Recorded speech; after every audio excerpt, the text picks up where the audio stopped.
Descendimos al fondo de la fosa de las Marianas buscando respuestas, pero lo que encontramos no debía ser visto.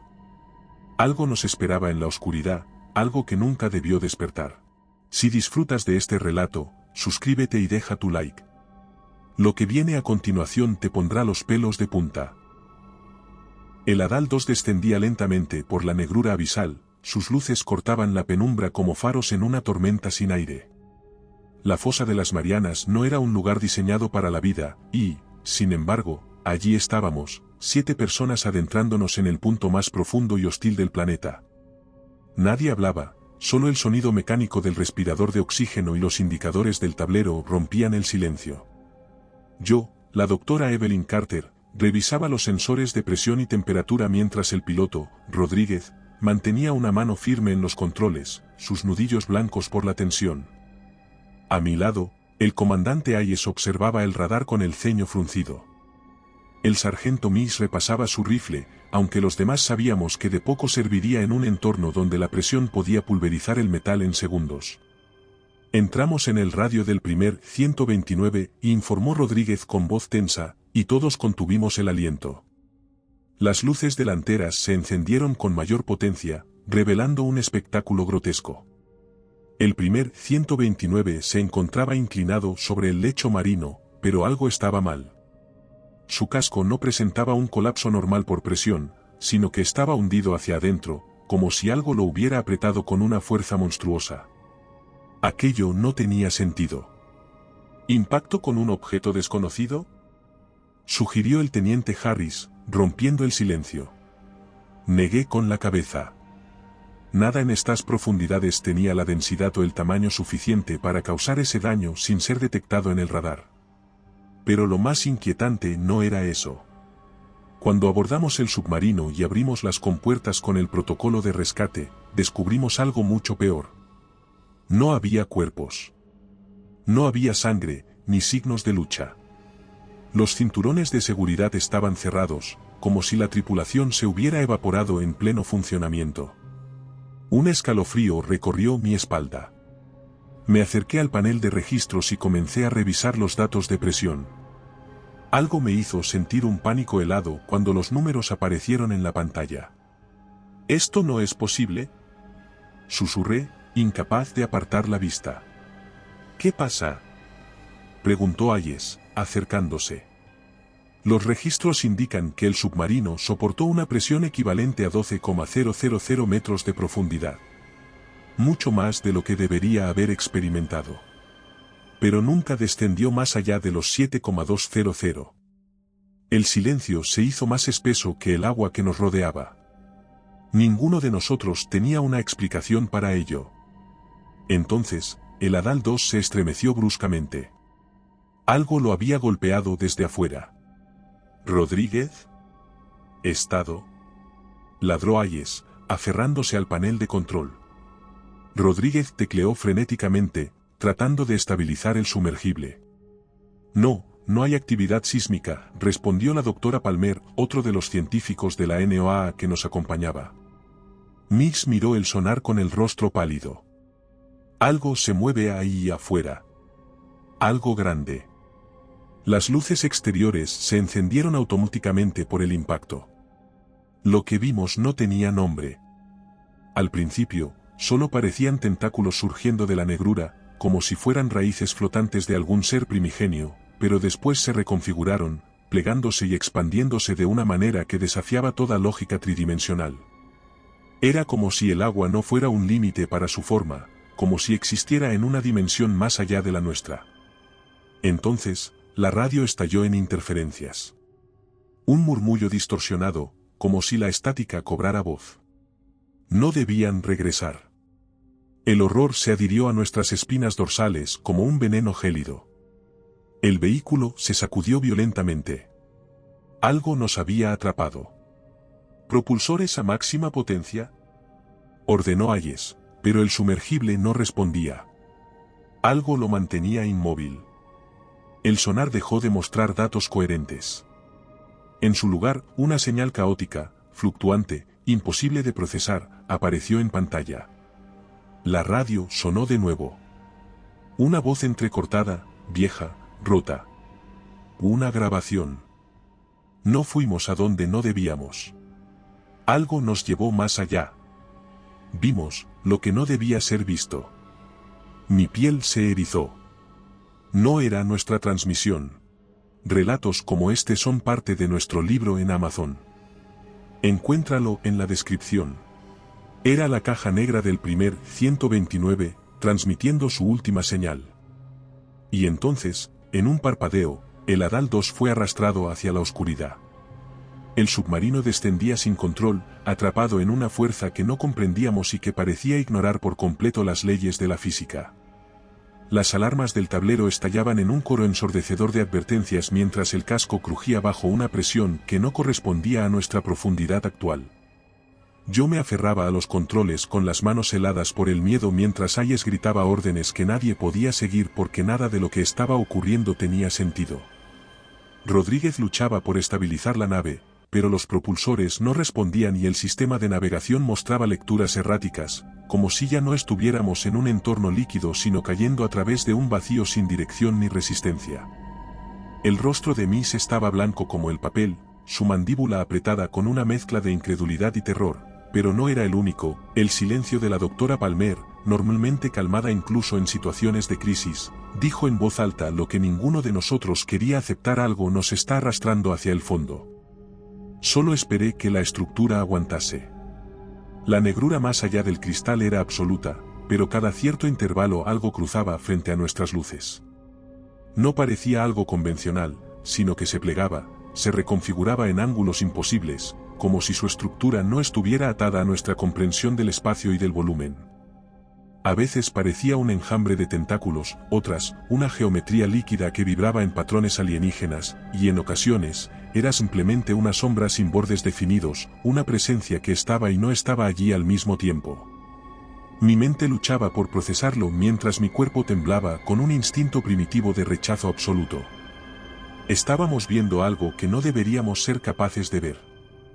Rodríguez gritó de repente y todos giramos hacia él justo a tiempo para ver cómo su brazo derecho comenzaba a desvanecerse, su piel, sus huesos, su carne se estaban fragmentando en pequeños polígonos translúcidos, como si la realidad misma estuviera editando su existencia, descomponiéndolo en algo que nuestros ojos no podían comprender. Rodríguez gritaba, pero su voz también se distorsionaba, convirtiéndose en un eco roto, como una transmisión defectuosa. «Córtalo», rugió Hayes, sacando su cuchillo sin dudarlo y clavándolo en la carne justo por encima del codo. La sangre salió disparada en todas direcciones mientras el cuerpo de Rodríguez convulsionaba, pero al menos su brazo ya no estaba en contacto con aquella cosa. O lo que fuera que estaba intentando arrastrarlo a su dimensión.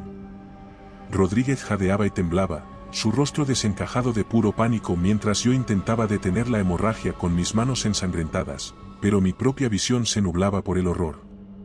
Lo que quedaba de su brazo amputado no tenía un corte limpio, sino que su borde parecía inacabado. Como si ya no perteneciera del todo a este mundo. «Esto no es una criatura», susurré, más para mí misma que para los demás, pero Hayes lo escuchó y me miró con una intensidad que nunca antes le había visto en los ojos. «¿Qué quieres decir?», exigió, su tono urgente pero controlado, el de un hombre que necesitaba respuestas para poder actuar. Tragué saliva con dificultad. «No es un animal, no es un depredador. Es una anomalía. Algo que no encaja con nuestra realidad. Algo que no debería existir aquí, pero que de alguna manera lo hace». Palmer soltó una risa histérica y temblorosa, su mente tambaleándose al borde del colapso. «Entonces, ¿qué demonios es? ¿Una maldita falla en la matriz? ¿Un agujero en la existencia?». Nadie tenía una respuesta. Y entonces, la radio volvió a sonar con la misma interferencia estática de antes, pero esta vez no fue solo un murmullo. Nosotros los dejamos ir. El tiempo pareció congelarse dentro del Adal 2. Todos lo habíamos escuchado. La voz no provenía de nuestra comunicación con la base. No era una transmisión humana. No era un eco de la caja negra del primer 129. Era algo más. Mi respiración se detuvo. ¿Nosotros? ¿Quiénes eran ellos? ¿Por qué nos hablaban? ¿Y qué significaba que nos dejaran ir? Pero la pregunta que más me aterrorizaba no era ninguna de esas. Era, ¿qué pasa con aquellos a los que no dejan ir? Todo a nuestro alrededor volvió a estremecerse. Las luces parpadearon. El casco gimió bajo una nueva presión, pero no la presión del océano, sino de otra fuerza imposible de describir. Mi piel se erizó. Algo estaba cambiando. La grabación de la caja negra del primer 129 se activó de nuevo, pero esta vez no eran solo palabras rotas. Este vídeo es posible gracias a nuestros miembros. Gracias por hacer esto posible. Esta vez había algo más. Un sonido. Al principio creímos que era estática. Luego, que eran interferencias del sonar. Pero mientras la señal se intensificaba, entendimos lo que realmente estábamos escuchando. Era respiración. Algo estaba respirando en la grabación. Y entonces, en un parpadeo, todo se apagó. La luz. El sonido. El Hadal 2 dejó de existir. Nosotros dejamos de existir. Y cuando todo regresó, ya no estábamos donde creíamos que estábamos. El Hadal 2 flotaba en un vacío imposible, un abismo más allá del abismo, donde la presión ya no existía y la densidad del agua parecía irrelevante. Miré los monitores, pero no mostraban datos coherentes, la profundidad marcaba valores fluctuantes, primero 10,000 metros, luego 3, luego 15,000, como si el propio océano se hubiera distorsionado a nuestro alrededor. Rodríguez seguía inconsciente por la pérdida de sangre, su respiración irregular, su piel pálida y sudorosa, mientras Palmer sollozaba en silencio con la vista clavada en su propio reflejo en la escotilla, demasiado aterrorizada como para hablar.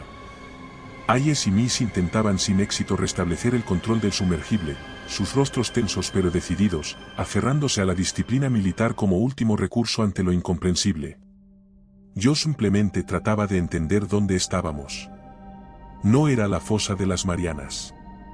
Las luces del submarino apenas iluminaban unos pocos metros fuera del casco, pero lo que revelaban era peor que la oscuridad. No había agua. El entorno a nuestro alrededor parecía líquido, pero no tenía partículas en suspensión, no había plancton bioluminiscente, no había sedimentos flotantes. Era un espacio vacío, una burbuja fuera de la realidad sumergida en la nada. Y entonces, más allá del cristal, aparecieron los ojos. No eran ojos en el sentido humano de la palabra, pero no había otra forma de describirlos.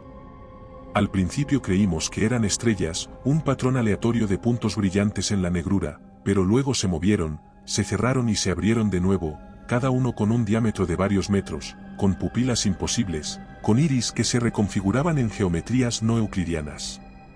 Nos estaba observando. Palmer se llevó las manos a la cabeza y empezó a murmurar algo, un rezo, una súplica, una negación de la realidad que la envolvía, pero su voz era un eco lejano en mi mente. No podía apartar la mirada. Hayes fue el primero en reaccionar, su instinto de supervivencia tomando el control mientras tomaba el comunicador y gritaba órdenes que nadie escuchaba, su voz firme pero quebrada por el terror. Rodríguez, despierta, maldita sea, necesito que actives los propulsores manualmente. Miss, ¿qué demonios marca el sonar? Nada, no hay señal, no hay agua, no hay nada, respondió el sargento con la voz ronca, su cuerpo tenso como un resorte listo para romperse. Yo apreté los dientes y cerré los ojos por un momento, tratando de racionalizar lo irracional. ¿Qué querían de nosotros? ¿Por qué nos trajeron aquí? ¿Qué había en el primer 129 que provocó esto? La grabación seguía resonando en mi cabeza, aquellas últimas palabras, vimos lo que no debía ser visto. Nosotros también lo estábamos viendo. Y entonces los ojos se cerraron todos al mismo tiempo. La radio volvió a estallar en estática, pero esta vez la voz no era un susurro. Nosotros los dejamos ir. Hayes tembló. Por primera vez en toda la misión su fachada se rompió y pude ver el miedo real en su expresión, el miedo de un hombre que ha enfrentado la muerte, pero nunca antes había enfrentado lo imposible. ¿Qué significa eso? ¿Por qué? ¿Por qué a nosotros? Dijo en voz baja, sin esperar una respuesta. Palmer se tapó los oídos y gritó. No de dolor, sino de horror. Miré hacia ella y vi lo mismo que vio ella. Si te ha gustado este relato, suscríbete para más historias como esta. Rodríguez ya no estaba. Ni su cuerpo. Ni el rastro rojo del suelo. Nada. Nunca hubo un Rodríguez en el Adal 2. La realidad se desgarró ante mis ojos. Su existencia había sido eliminada. Su presencia en nuestra memoria se desvanecía como arena entre los dedos, como si nunca hubiera estado con nosotros, como si nunca hubiera nacido. Cerré los ojos con fuerza y apreté los puños, luchando contra el olvido, obligándome a recordar su rostro, su voz, su sacrificio, pero era como tratar de aferrarse a un sueño al despertar. Sabía que estaba allí, pero cada segundo era más borroso, más lejano, más irreconocible. Mix gimió de terror. No, no, esto no está pasando. La radio volvió a resonar. Nosotros, los dejamos ir. Hayes reaccionó antes que nadie. Activa los propulsores de emergencia. Mis manos se movieron antes de que mi cerebro procesara la orden, solté los seguros y presioné la palanca con todas mis fuerzas. El Adal 2 vibró con una potencia brutal mientras la fuerza de ascenso se activaba con una intensidad desesperada. El vacío se estremeció a nuestro alrededor, la burbuja se rompió y el agua real nos recibió de golpe, comprimiendo el casco, amenazando con partirnos en dos. Las luces parpadearon. El sonido regresó. El sonar se estabilizó. Estábamos subiendo.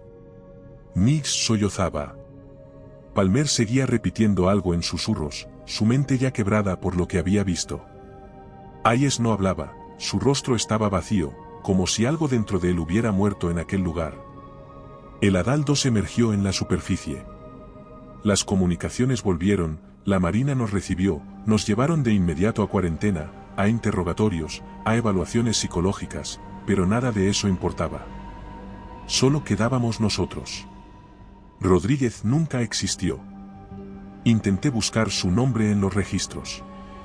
No había historial. No había familiares. Nada. Pero yo sabía la verdad. El informe final de la Marina indicaba que habíamos sufrido alucinaciones por presión extrema. Adal 2 fue sellado. La caja negra clasificada como confidencial.